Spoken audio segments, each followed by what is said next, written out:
You're watching Open Agenda. Here's our host, Joe White. Welcome to Open Agenda. I'm your host, Joe White. In the studio with me today is Dr. Venosa. Thanks for coming out, Joe. Thank you, Joe. So, early part of December. Yep. And so we just had our first county council meeting of the month, the 6 o'clock meeting.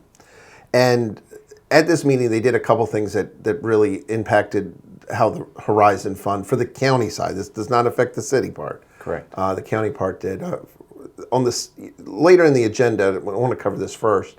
Bob Benson, the lawyer, the county council's lawyer, introduced a legislative bill to sunset the Horizon Fund. Correct. And so talk about that a little bit. Yeah, well, as people may know, the Horizons program was sort of designed supposedly years ago as a kind of incentive program for development in regards to waiving certain fees to spur different kinds of projects for, that would happen within the county. Well, waiving property tax. Waiving right? property taxes, impact fees, all sorts of things, yeah.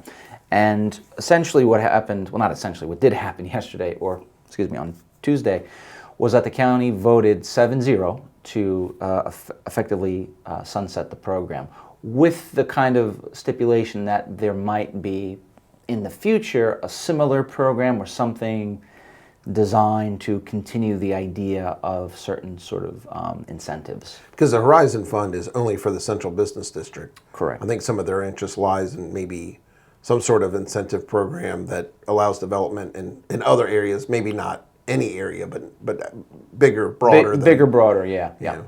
So the county side of the Horizon Fund is a 10-year program. The city is 20. But the one entity that feels like they were entitled to the subsidy was the Ross program, right? Correct. And that was actually very early on in the agenda. They did this through resolution, right? Yes. So how did that go? Well, this has been, obviously, for those that have been watching it, it's been hotly debated over recent months. What happened was about a month and a half ago, the council initially had this same resolution, and it basically stalled 3-3 with one abstention. Basically, you had Councilman Hastings, Cannon, and Merritt voting for it at the time, and then you had Councilman Holloway, Councilman Wynn, Councilman Baker voting against it, with Councilwoman Shaney Shields voting to abstain. Okay. Shaney Shields, she's from District 1. District 1. Which is right in Salisbury. Correct. And that effectively tabled it in the short term. And it's come back. There's been discussions, as we know, in the community, between the council and the developers about it. There's obviously a lot of people that wanted it to pass, and ultimately it did as of this week because Councilwoman Shields decided to change her vote. Well, you said a lot of people wanted it to pass. I mean, I would actually say a lot of people don't want it to pass.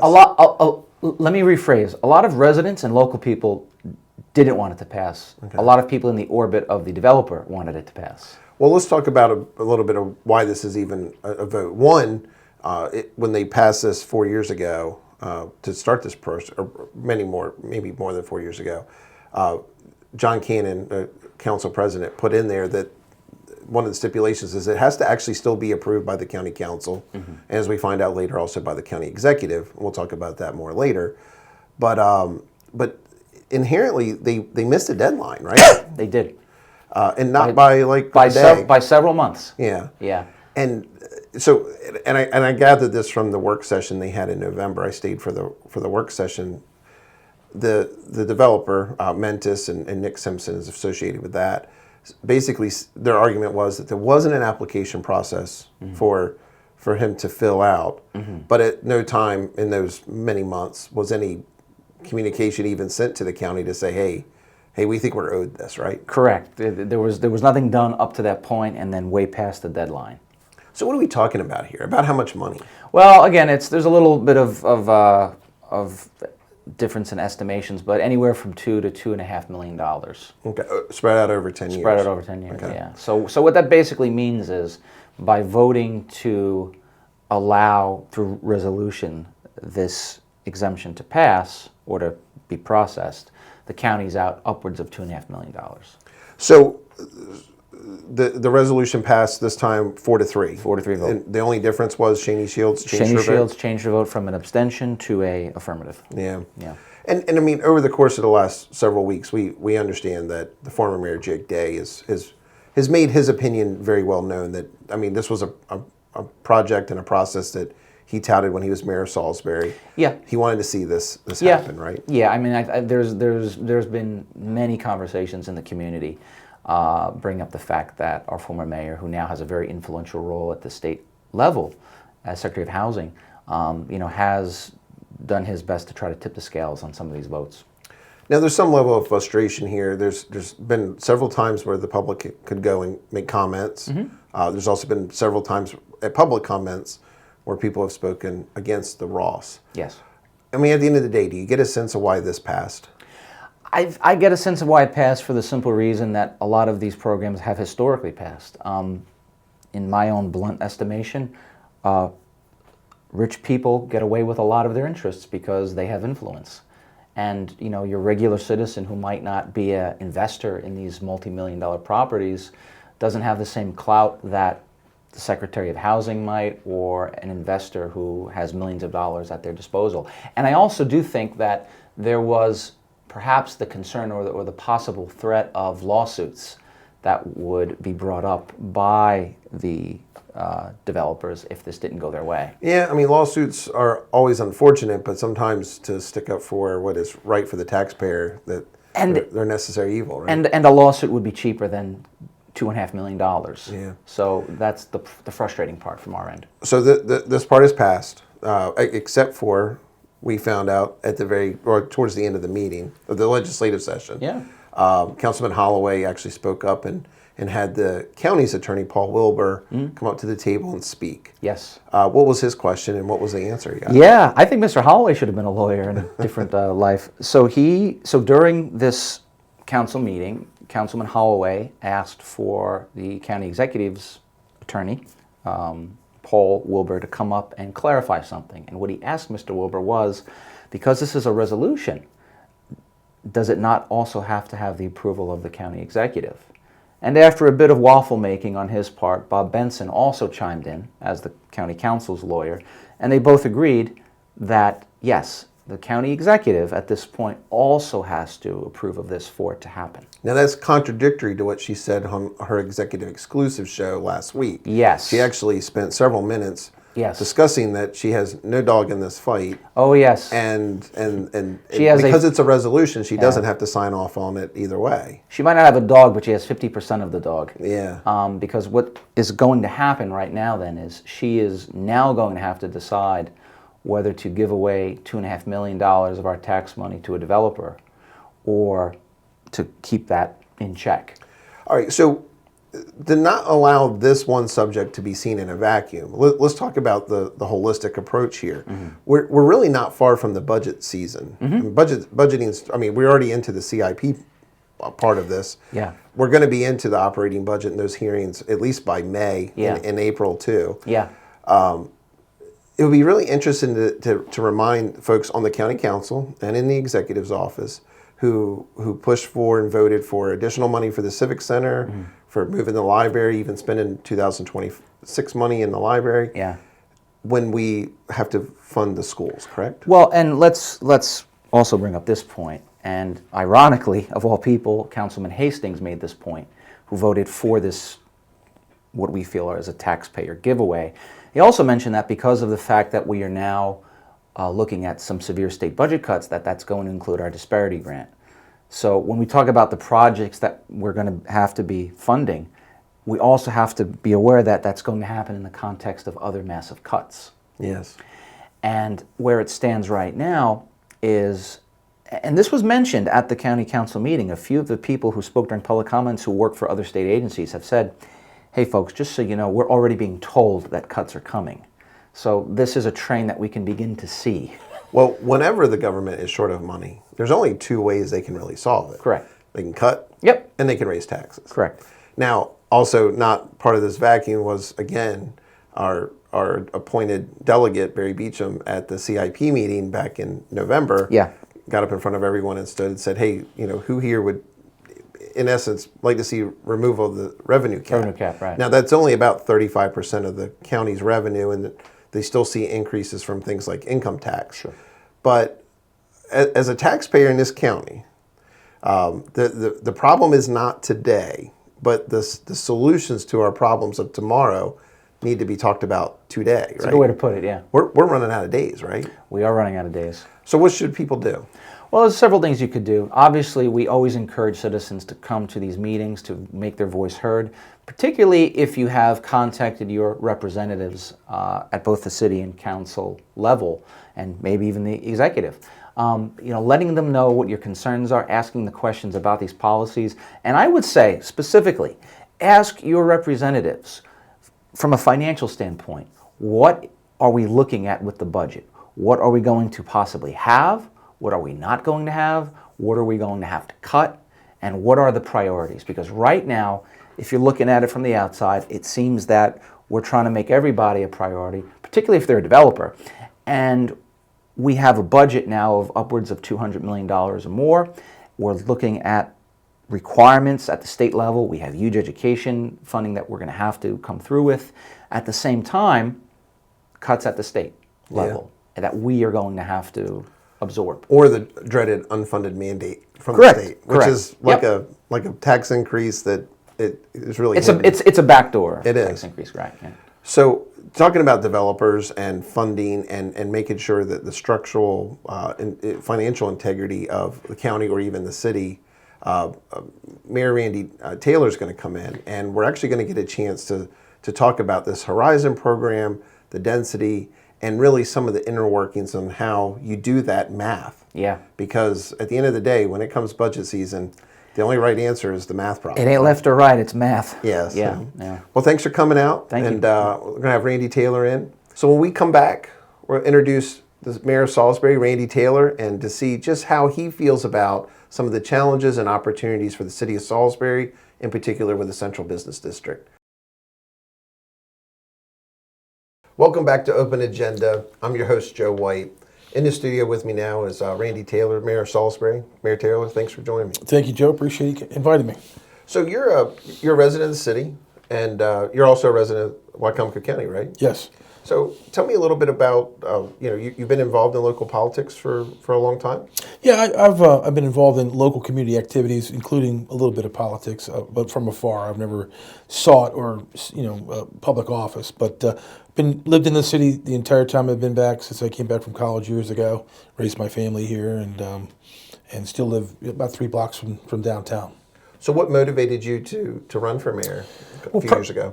Primarily, I just saw a bunch of stuff happening that really didn't seem to enjoy a lot of transparency, and I just saw things happening, our town changing, some in good ways, some in not so good ways, but just felt like there was a lack of transparency, and maybe directionally we probably need to make a couple course corrections in my view, and decided to run for mayor. It's interesting you bring up transparency. I mean, it's definitely one of the challenges we've seen both with county government, city government. It is really no time that you ever get to the point where you're like, well, that's transparent enough. Like the most is the best, right? Yeah. In practice, it's harder than it looks. At the same time, I think at the level we were experiencing it before, I think probably enjoyed a little bit of governing without public input, in my view. Okay. Which is kind of what I was hoping to change. So when you decided to run, and since you've been mayor, what are some of the challenges you see face the city of Salisbury first and foremost? Well, let's see. So managerially, the budget offered challenges right out of the gate, which we're course correcting now. The city has grown 60% in revenues by a couple different means. Effective rate has gone up, assessments have gone up, and those dollars have been collected and, of course, spent. So we're going to probably flatten out in that regard. So Okay. It'll require some navigation in terms of how we spend and how we make our priorities. I think we were spending money on things that weren't problems and maybe not spending money on things that were problems, which I'm hoping to, again, course correct on. From a focus perspective, I think we focus a lot on the downtown. and not so much about street curb and gutter, which I think is important. We've got challenges with PFAS now with the water treatment plant, which we're going to have to spend some money on that, depending upon what the legislative environment looks going forward. So those are all enough challenges for a 4-year term. Well, what do you think are some of the advantages that the city has, especially to confront some of these challenges head on? Well, I mean, housing is a problem, for an example, in the city, and we have tried to do some things with Here is Home, and that's been relatively successful. And I think we've got to look forward and figure out how to incentivize again housing going forward without compromising our tax base or our revenue. Right now, for an example, just to give people within the city that are on the payroll a 2% raise is a $750,000 conversation. Wow. And that requires $75 million in new assessments to go onto the books to collect our rate in order to just break even. And that doesn't really cover much else. So, that's an interesting viewpoint, and I think that's one that maybe a lot of folks in the public don't see. A city like Salisbury needs a level of growth just so the assessed value goes up. That's correct. Not for any one individual homeowner, but for the city as a whole, right? That's correct. To stay healthy, yeah. Yeah.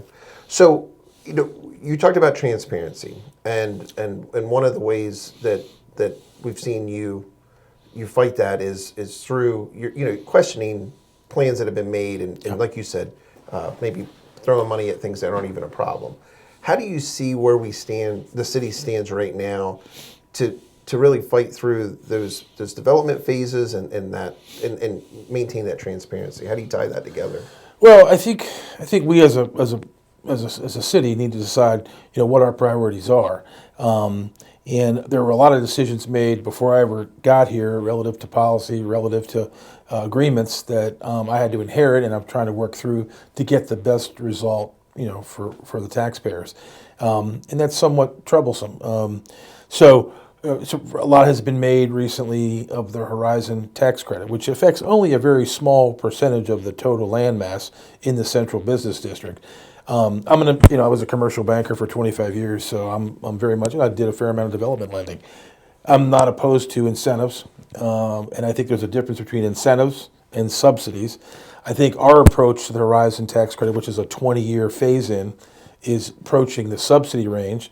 I would have liked to it had been shorter, which I proposed earlier in the year, but didn't get much traction with the council.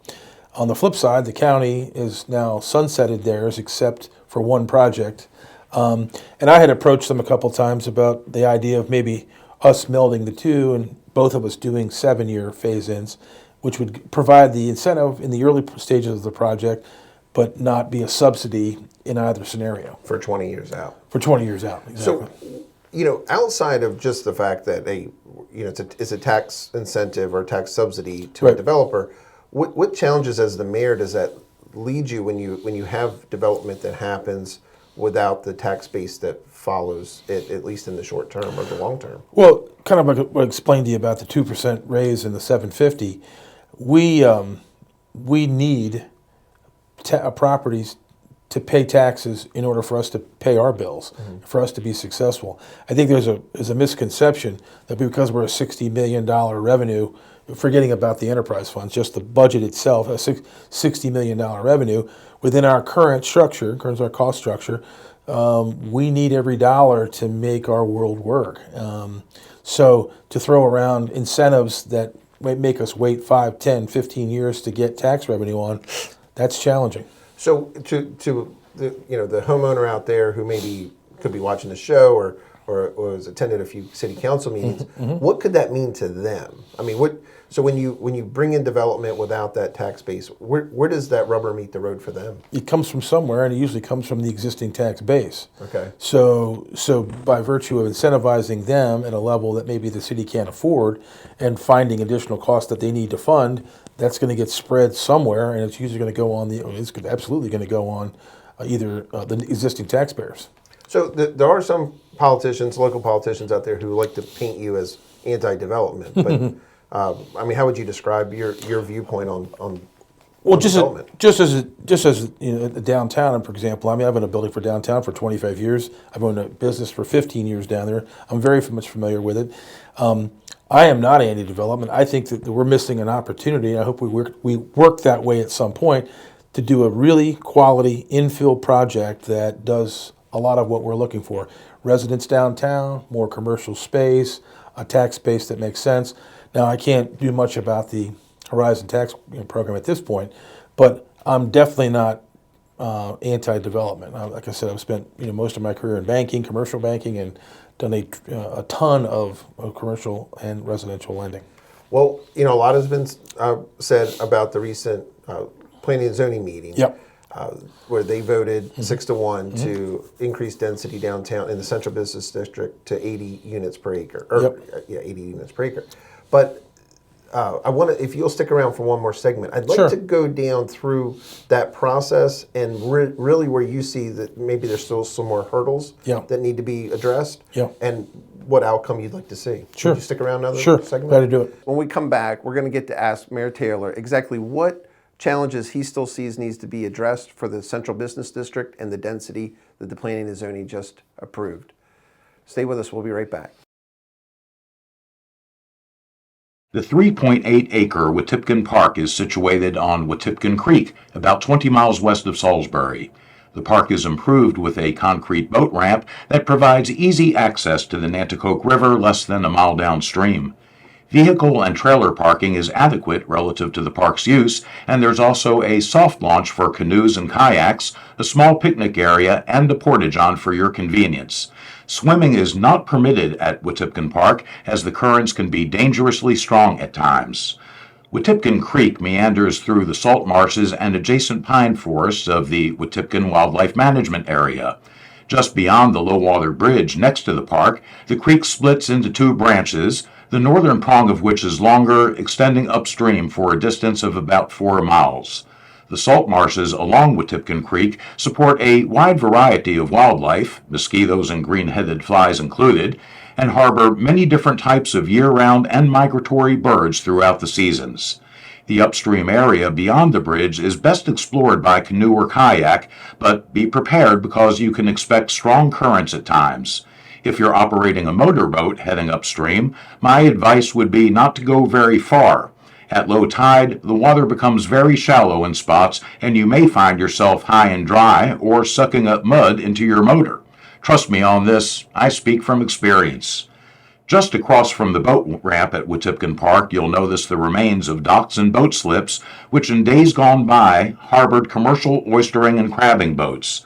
But in the early 1970s, after the oyster population collapsed throughout the Chesapeake Bay, the dock facility fell into disuse, and now only ghostly remnants can be seen. One of the most interesting features of Wetipquin Park is the quaint wood timber bridge spanning the creek immediately adjacent to the park, which is known as the Ed Taylor Bridge. If you walk onto the bridge, you'll get a magnificent view of Wetipquin Creek and the wildlife management area. But please be very careful because there's no separation between vehicular and pedestrian traffic. Originally built in the early 1950s, the bridge fell into disrepair but was reconstructed and placed back into service in 2009. Ed Taylor, for whom the bridge is named, was a Wicomico County councilman, educator, and Korean War veteran who grew up in the Wetipquin area and championed the bridge's reconstruction. Today, the bridge is one of his proudest legacies. For more information about Wetipquin Park, please visit the Wicomico County Department of Recreation, Parks, and Tourism website. Welcome back to Open Agenda. I'm your host, Joe White. Still in the studio with me is Mayor Taylor from Salisbury. Thanks for sticking around. Glad to do it, Joe. Thank you. So I want to talk to the specifics about the central business district, the density, and how any citizen out there, whether they're city or even county, because I think they have a stake in this as well. Salisbury being the hub of our economy in this whole county. Yep. Let's talk a little bit about the process. So explain to me a little bit about where we're at with this process right now. Well, the original developer, the developers that came to the city with a project that exceeded the defined density in the zoning code, and they got declined. When did they get declined? They got last summer, Okay. last June or July, and they appealed that decision and got declined, and appealed it again and got declined for a revisitation on the topic. So the challenge is when you talk about density, it's really talking about units per acre. When right now the zoning code allows for 40 units per acre, and they wanted to increase it to almost, I think 80-ish, 85-ish at the beginning. I don't know where it is right now, but long story short, it's in that range. And the problem is that the city over the last 4 or 5 years has sold all of its surface parking. And so the parking that you see today won't exist under the new. And each one of those parking lots have what they call an LDA, or an agreement to develop. Yeah. So those parking lots will be gone. Yeah, they're really temporary at this point, yes. Even though they've been there all of our lives for most of us. So, theoretically. Yeah. And so it's been this perception that we've got plenty of parking. I do think we do have too much excess surface parking. That said, if these developments occur and the density that comes along with the units per acre, we have one remaining parcel left to build a garage, which is a part up near Unity Square, which is about 445 spaces. If you count the existing permits that are out there now, which exist for the existing central business, and you add to it the volume that's going to be created by this infill development, it exceeds by far the capacity of the garage. We used to have some garage capacity in the other garage, but we don't have that anymore because of the advent of the Ross. Plus, we've got some potential development in other buildings. We've got this SU Performing Arts facility, which will add some demand. And and I've said since the campaign, it's 20 pounds of potatoes in a 10-pound bag, and we need to address it. Now, what happened at the Planning Commission was the developers came back and got a text amendment entertained by the Planning and Zoning Commission, which they approved. And now they're going to move that to the council for us to decide as a group, as a city council and as a mayor, administrative. And the challenge is that none of the underlying problems that were part of the original application to this day have been addressed.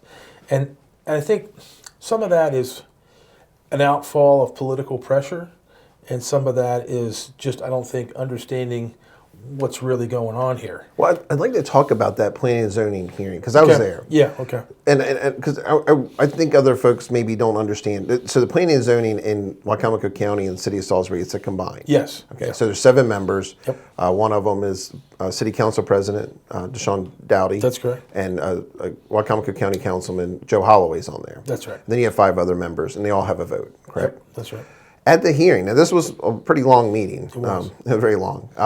At the meeting, the city planning department did present a report, correct? Yeah, they did a staff report, and they did not recommend it Okay, and then for a host of reasons. yeah, and they went through nearly every single layer of that. I mean, it took a while, but it was very informative and very encompassing. Right. But at the end of the day, like you said, they did not favor it. Right. Then several folks from the community, and some were for it, many were against it. Yeah. And specifically the concerns that they brought up. Is that what you're talking about? Those concerns have not been addressed? Yeah. So there's a pocket of people, most of which I think are related to the owners of the project, but there are some public support that have businesses down there. I think what they fail to understand, and again, you're talking to a guy who's had a building down for 25 years, had a business down there for 15 years. And it's a delicate ecosystem, the downtown, because, they're making a decision to go downtown and they need accessible parking. It needs to be, we're not DC, we're not Philadelphia, we're not Baltimore. People are going to come and go, and if it's inaccessible or it becomes impractical or it's challenging. So I think there was a group of business people that think that this increased density is going to improve their business. I would argue that if you go on a Friday night, any Friday night, at a Mogan's or a Market Street, and you raise your hand, you say, where are you from? You're from Nutter's Crossing, you're from Deer Harbor, you're from Tony Tank. You're not living above the Ross. They're not the profile buyer that's consuming the products that potentially they're selling. There'll be more people living down there, but not more customers. At the same time, they've compromised the parking for the people that really support their businesses. Yeah. And that's where I think we've made a flawed decision to support. So what are the next steps? I mean, there's a work session scheduled in December. So yeah, there's a work session December the 16th, and to the extent that you care or want to have a voice in the downtown, I encourage you to come out. Because there is a time for public comments. Yes. Okay. Yes. So what would be the step after that? It has to be a second reading? There's a second reading, which we'll have, I think, on January the 16th. Okay. And not dissimilar, I'd expect people to come out and speak out. All right. So we talked about the Planning and Zoning Commission, and that passed 6-1. Yep. Councilman Holloway voted against it. Yep. Talk about a little bit about some of the parts of the project that the city staff spoke about. There's two parts that stick out to me: the traffic study and the capacity for the lift station coming out of Central Business District. Yeah. Can you speak to those? Well, there's three pieces: the capacity, and then the parking. Okay. Which all three of those. Yeah. So here's the problem: all of these things. This is a major project within the heart of our city. And just let me step back for a second.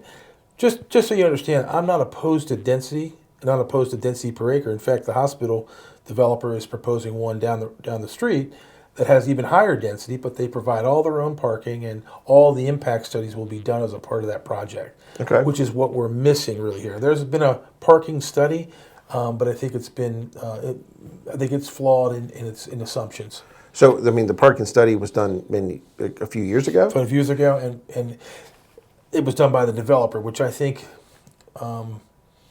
it's kind of like buying a house and letting the seller order the appraisal. Yeah. It's the same kind of arrangement. Well, let's just say the parking study has a flaw in it. Okay. An innocent flaw. Sure. Who's going to be expected to pay the difference when that bill comes due, whether it's building a garage or something else? So the issue with regard to the garage is that it's undersized. So we'll be at capacity. That won't be the issue. The other issue, which I think is equally as concerning for the city, is that even if you're at full capacity, 445 spaces are taken, which they will, because we won't have enough permits, and they pay the highest rate they've ever paid for parking in the city, we will still, meaning the city, will be subsidizing the garage somewhere around $400,000 or $500,000 a year into perpetuity. Okay. So that's another ancillary cost that we're not factoring in, which I don't think is fair to the city. Well, let's go back to your other math problem. Okay.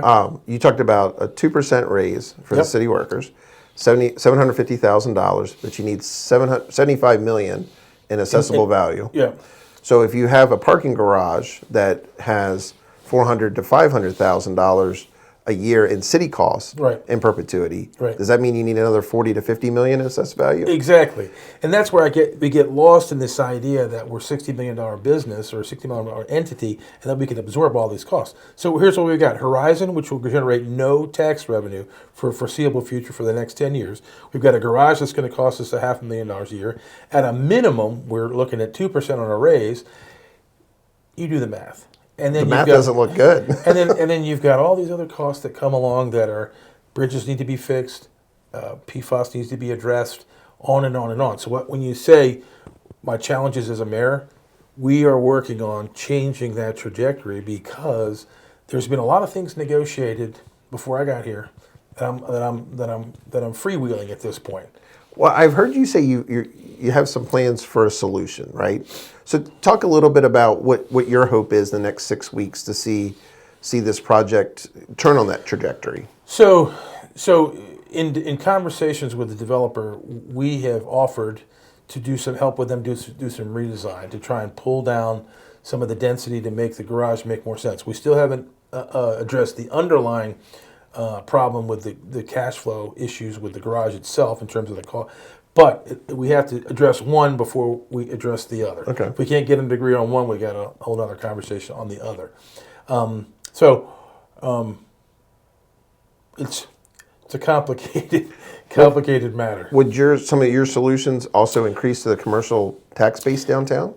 Yeah. So to your point, I think we as a city need to address the horizon, the density, the garage as a part of that whole conversation. If that's answering your question. So they're not standalone issues, in my view. So what should someone out there who's watching this show, who's like, oh, you know what? Now I can understand just a little bit more about what you're talking about. How could they get more of their own information? Where would they find that? Well, I think I wrote a piece that kind of lays out the math. I don't, you can read the staff report relative to the planning commission that was submitted, which should be available. But I think just consistently being involved and listening to people and get both sides. I mean, I think information is usually follows the person that's seeking out what they think is the ultimate answer. But there's just a lot of moving parts. Some have been, in my view, not properly vetted, and so we're in the position that we are. Well, so right now, the Planning and Zoning Commission, they voted to support this, but it still has to be approved by the City Council. That's correct. And it still has to be signed off by the mayor. Is that correct? That's correct. And if the City Council vote is 3-2, is it and you decided to veto it, that would mean it would not pass, right? That's correct. That's correct. So, and again, I'm not opposed to density as a concept, and that's what we really are voting here on. Is I'm opposed to putting ourselves in a position where we don't have a project that's undersized from a garage perspective and overzoned for the perspective of the density. Yeah. So, I give you an example. Lot 30, it's kind of a random one, but on that project, a number of years ago, the city kind of eliminated the standard for on-street parking, or for a developer to provide their own parking. In that project, that's going to throw off about 80 spots relative to the ones that are providing, which is going to have to go somewhere. And that's happening on 2 and 3 projects downtown. So again, it just creates this bottleneck of available spaces for people to live downtown, and you just can't do that 4 and 5 times. Well, I'm wondering if you would be willing, maybe in early February, to come back on the show and maybe fill everybody in on just where we are, exactly how this process has played out, and really where you see the opportunities and challenges at that point, 60 days down the road. Sure. All right. Glad to do it. Hey, thanks for joining me. Appreciate it. Thanks for coming out. Glad to do it. Thanks for joining us for this episode of Open Agenda. We'll be back next week with another new episode.